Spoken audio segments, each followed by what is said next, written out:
Salam planter Indonesia, Assalamualaikum warahmatullahi wabarakatuh. Di malam hari yang berbahagia ini, izinkan The Brondol mengenalkan salah satu produk NPK 12-12-17-2 plus trace element, di mana ini ada trace element yang mungkin di pasaran banyak mereknya. Namun kali ini kita akan mereview salah satu pupuk bermerek Pak Tani dari Saprotan Utama. Sebelumnya saya ucapkan terima kasih kepada Saprotan Utama yang telah mengirimkan sampel pupuknya kepada The Brondol, sehingga The Brondol meneliti dan mereview pupuk ini tidak hanya berdasarkan katanya saja. Sudah saya coba dan kita akan berbagi pengalaman bicara tentang pupuk NPK Pak Tani ini. Bahwa pupuk NPK Pak Tani ini adalah produksi dari Saprotan Utama yang berpusat di Semarang. Kemudian sifat-sifat yang dimiliki oleh NPK 12-12-17-2 plus trace elemen miliknya Pak Tani ini, yang pertama adalah higroskopis sedang.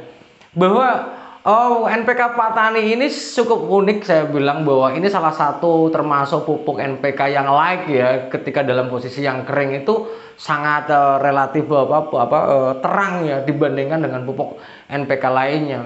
Bahwa pupuk ini ketika kondisi warnanya adalah cukup coklat terang banget, dan ketika dia diletakkan dengan diberikan di tempat yang bebas, dia bersentuhan dengan udara bebas, maka dia langsung berubah warnanya menjadi lebih coklat ke coklat tua. Yang ini menandakan bahwa 12% nitrogen ini tetap ada.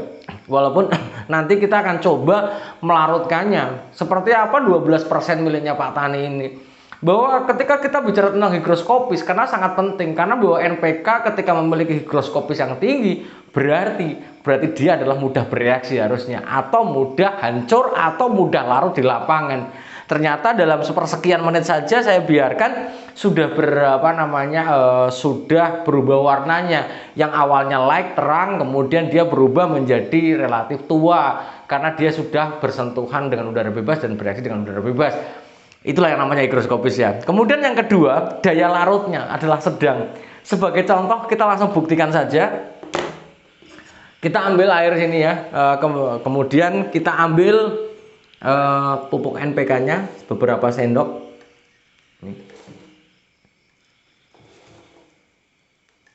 Pada umumnya adalah bahwa pupuk NPK 12-12-17-2 ini adalah memiliki bahan pembawa adalah berupa liat. Kita ambil ini, biasanya adalah berupa liat. Seberapa cepat hancurnya liat ini? Karena sekali lagi bahwa pupuk NPK ini ketika dia memiliki bahan pembawa liat, jangan sampai liatnya nggak mudah hancur. Kalau tidak mudah hancur maka lambat bereaksi. Nah, kita akan ngetes miliknya Pak Tani ini, kita masukkan ke dalam botol ini, kemudian kita biarkan.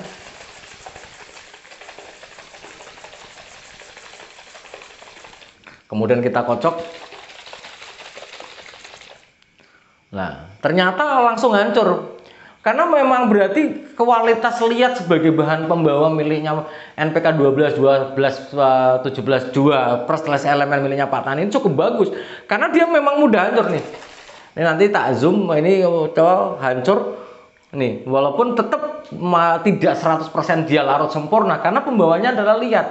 Namun yang kedua, karena dia memiliki 12% nitrogen dan dia memang memiliki pembawa liat, maka dingin yang terasa itu tidak seperti dinginnya kena urea ya, ataupun KCl yang dia memiliki senyawa garam yang mudah dia langsung terasa dingin. Tapi ini adalah terjadi perubahan suhu, walaupun tidak sedingin urea atau NPK ketika dilarutkan, tapi dia dingin karena angkanya 12% yang terikat pada pembawa liat. Ini ketika kita larutkan seperti ini, kemudian dia mudah larut seperti ini, berarti kalau kita mau pupuk pagi-pagi ada embun, berarti harusnya pupuk ini adalah sangat mudah larut atau mudah hancur di lapangan, sehingga mudah bereaksi untuk memberikan nutrisi bagi tanaman kita yang ada di lapangan.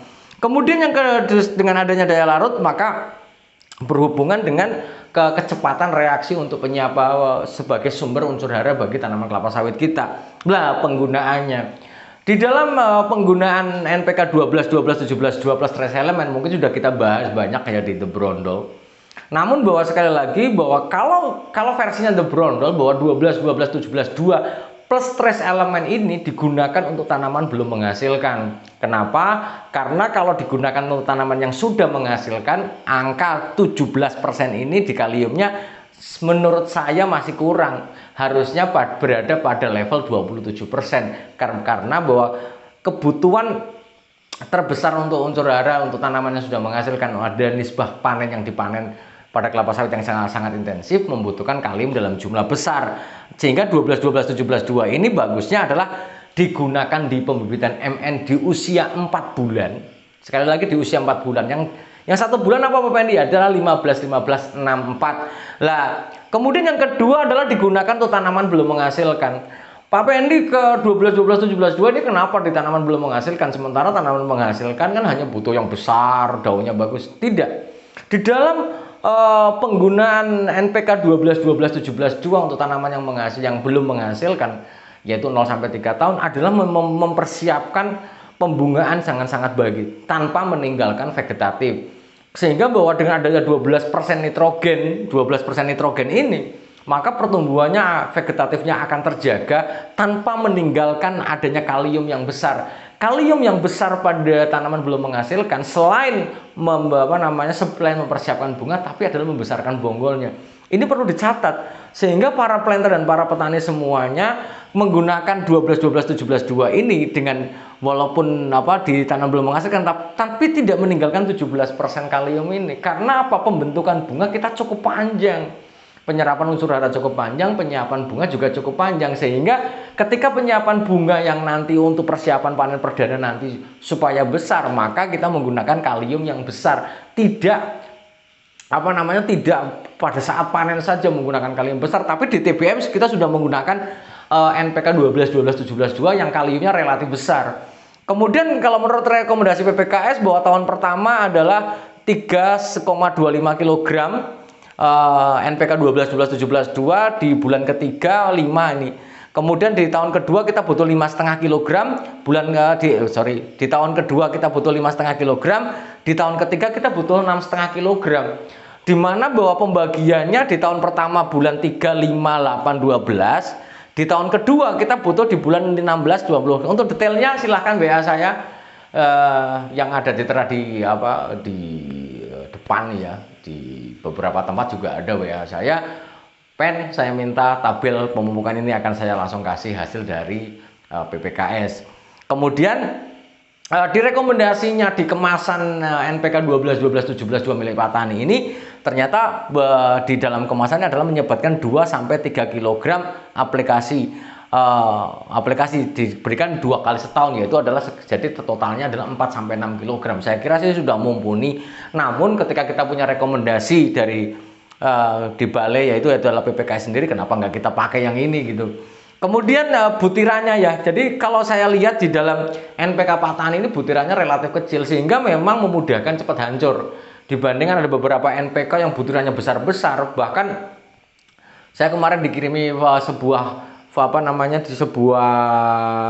foto yang dari NPK, begitu dimasukkan NPK 12-12-17-2 kok ada warna birunya dalamnya, bukan seperti merek lain ya. Saya bilang sebut aja Mutiara. Kalau Mutiara yang asli itu dikocok udah biru semua, tapi di aslinya kan berubah menjadi putih. Kalau ini tidak, begitu dia hancur ini, maka hati-hati untuk penggunaan pupuk-pupuk yang tanda kutip dengan iming-iming murah tapi kenyataannya kondisinya tidak benar.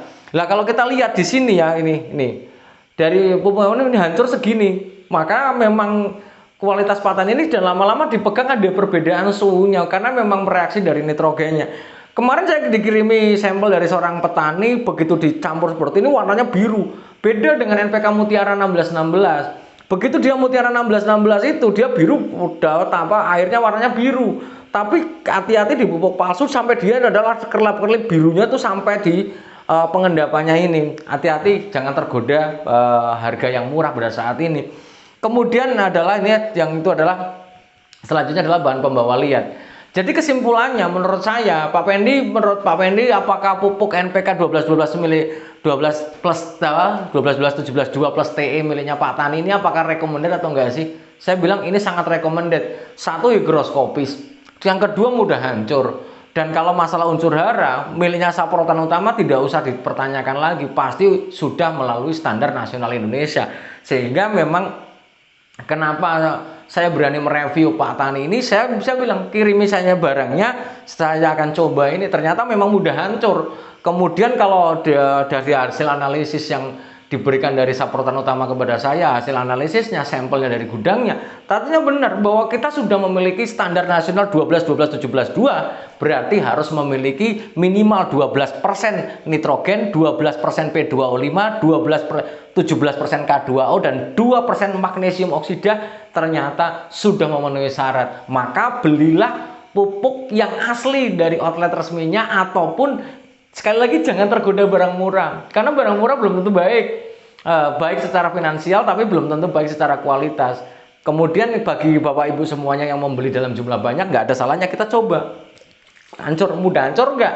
Jangan-jangan begitu dikocok isinya pasir semua, ternyata ini tidak, karena ini memiliki bahan pembawa liat, ya wajar kalau diginikan dia akan hancur, kemudian warnanya tidak warnanya tetap coklat, walaupun nanti akan lebih jernih, tapi tetap ada endapannya, tidak akan hancur 100%.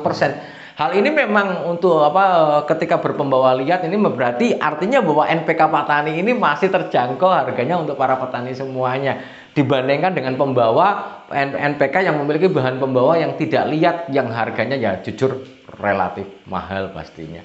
Semoga bermanfaat pada review kali ini. Dan semoga Allah memberikan kesehatan dan kebahagiaan tanpa syarat bagi kita semuanya.